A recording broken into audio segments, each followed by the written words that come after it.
राधे राधे भक्तों, भक्ति रस चैनल में आपका फिर से स्वागत है।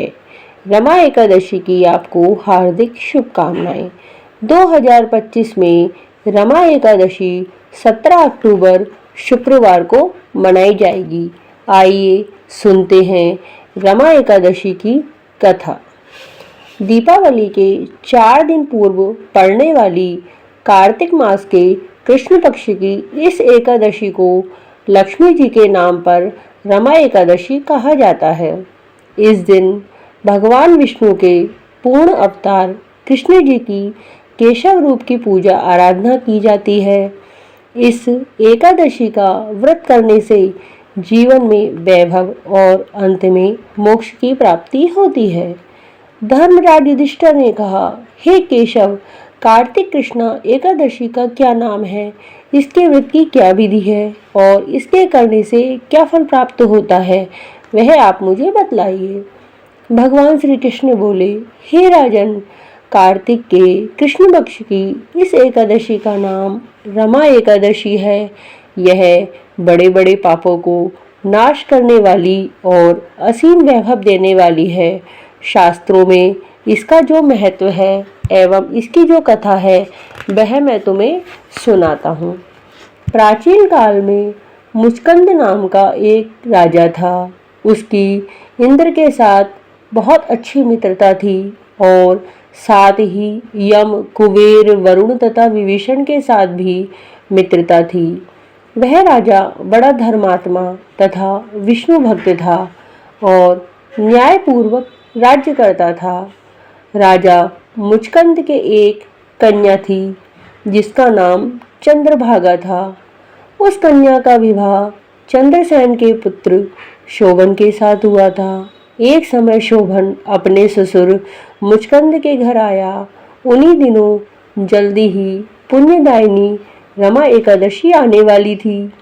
व्रत का दिन समीप आया तो चंद्रभागा को अत्यंत सोच उत्पन्न हुआ कि मेरे पति वैसे ही बहुत दुर्बल है और मेरे पिता की व्रत के बारे में बड़ी कठोर आज्ञा है।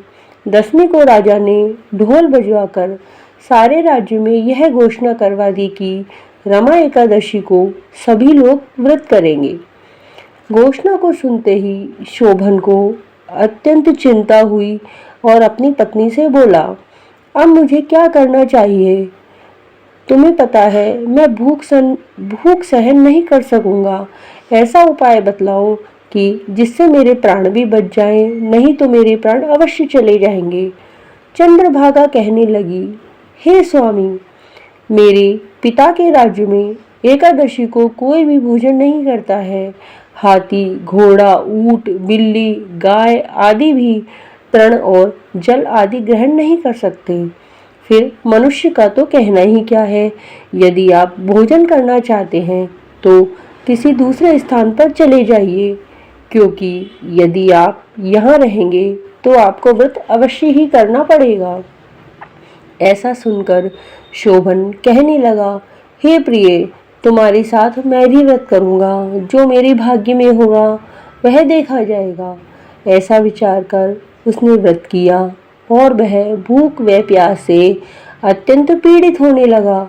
जब सूर्य नारायण अस्त हो गए तब रात्रि जागरण का समय आया। यह जागरण वैष्णवों को तो अत्यंत हर्ष देने वाला था, परंतु शोभन को अत्यंत दुखदायी लगा। प्रातःकाल होते होते शोभन के प्राण निकल गए।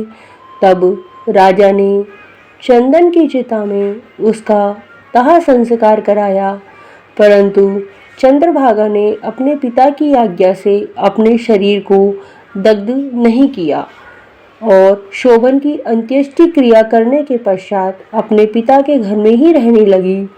रमा एकादशी के व्रत के प्रभाव से शोभन मंत्राचल पर्वत पर धन्य धान्य से परिपूर्ण तथा शत्रुओं से रहित एक सुंदर देवपुर को प्राप्त हुआ। वह अत्यंत सुंदर रत्न और स्वर्ण जनित खंभों पर निर्मित अनेक प्रकार की मणियों से सुशोभित भवन में सिंहासन पर आरूढ़ हुआ श्वेत चट और चवर मस्तक पर किरीट, कानों में कुंडल, कंठ में हार, बाहों में कपूर विभूषित गंधर्व तथा अप्सराओं से घिरा हुआ ऐसे शोभित होता था मानो अपनी सभा में देवराज इंद्र विराजमान हो। एक समय मुचकंद के नगर में रहने वाला सोम शर्मा नामक ब्राह्मण तीर्थ यात्रा करता हुआ घूमता घूमता उधर से जा निकला। ब्राह्मण शोभन को देखकर पहचाना कि यह तो राजा का जमाई शोभन है।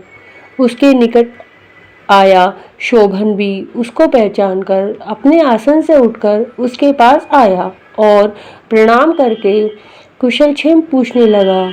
ब्राह्मण ने कहा कि राजा मुचकंद और आपकी पत्नी चंद्रभागा कुशल से हैं। नगर में भी सब प्रकार कुशल है, परंतु हे राजन, हमको अत्यंत आश्चर्य हो रहा है। आपका वृत्तांत कहिए कि ऐसा सुंदर नगर जो हमने न कभी देखा है न सुना है, आपको किस प्रकार प्राप्त हुआ। तब शोभन बोला कि कार्तिक कृष्णा रमा एकादशी का व्रत करने से मुझे यह नगर प्राप्त हुआ है, परंतु यह अस्थिर है। यह सुनकर ब्राह्मण बोला कि हे राजन, स्थिर होने का कोई उपाय हो तो कहो, मैं उसे अवश्य ही पूरा करूंगा। शोभन ने कहा, मैंने रमा एकादशी का व्रत अनायास और श्रद्धा से रहित होकर किया था, इसलिए यह सब कुछ अस्थिर है। यदि आप मुचकंद की कन्या चंद्रभागा को यह सब वृत्तांत कहे तो यह स्थिर हो सकता है। यह सुनकर ब्राह्मण सोम शर्मा ने अपने नगर में लौटकर चंद्रभागा से संपूर्ण वृत्तांत कहा। ब्राह्मण के वचन सुनकर चंद्रभागा बड़ी प्रसन्नता पूर्वक ब्राह्मण से बोली, हे ब्राह्मण, यह सब बातें आपने प्रत्यक्ष देखी है या आप स्वप्न ही कर रहे हैं। ब्राह्मण बोलने लगा, हे पुत्री, मैंने महावन में तुम्हारे पति को प्रत्यक्ष देखा है, साथ ही किसी से विजय न हो ऐसा देवताओं के नगर के समान उनका नगर भी देखा है। उन्होंने यह भी कहा है कि यह स्थिर नहीं है। जिस प्रकार यह स्थिर रह सके वह उपाय आपको करना चाहिए। चंद्रभागा कहने लगी, हे ब्राह्मण, तुम मुझको वहां पर ले चलो। पतिदेव के दर्शन की मेरी तीव्र लालसा है। मैं अपने किए पुण्यों से उस नगर को स्थिर बना दूंगी। आप ऐसा उपाय कीजिए जिससे उनका और मेरा मिलन हो सके, तो आपकी बहुत कृपा होगी और आपको पुण्य भी मिलेगा। सोम शर्मा चंद्रभागा को साथ लेकर मंदराचल पर्वत के समीप वामदेव ऋषि के आश्रम में गया। वामदेव ऋषि ने उनकी बात सुनकर वेद मंत्रों से उज्ज्वल तिलक द्वारा चंद्रभागा का अभिषेक किया। तब ऋषि मंत्र के प्रभाव और एकादशी के व्रत से चंद्रभागा का शरीर दिव्य हो गया और वह अत्यंत प्रसन्नता के साथ अपने पति के निकट गई। अपनी प्रिय पत्नी को आते देखकर शोभन अत्यंत प्रसन्न हुआ और उसको बुलाकर अपने बाई तरफ बिठाया।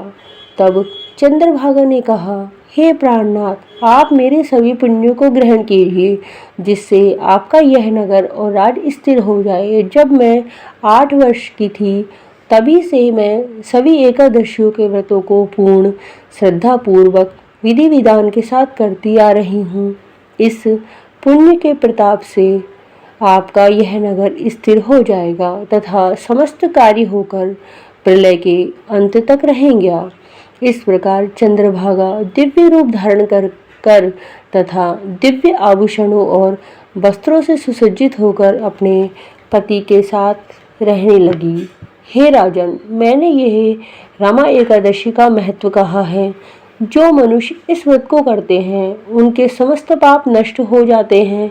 कृष्ण पक्ष और शुक्ल पक्ष दोनों की एकादशी समान है, इनमें कोई भेदभाव नहीं है। जो सभी मासों की दोनों एकादशियों के व्रत रखते हैं और उनके महत्व को पढ़ते और सुनते हैं, वे समस्त पापों से छोड़कर विष्णु लोक को प्राप्त होते हैं, इसमें कोई संदेह नहीं है। भक्तों, आपको हमारी रमा एकादशी की कथा कैसी लगी? अगर आपको हमारी कथा अच्छी लगी हो तो हमारे वीडियो को लाइक करें, शेयर करें और सब्सक्राइब करें। धन्यवाद।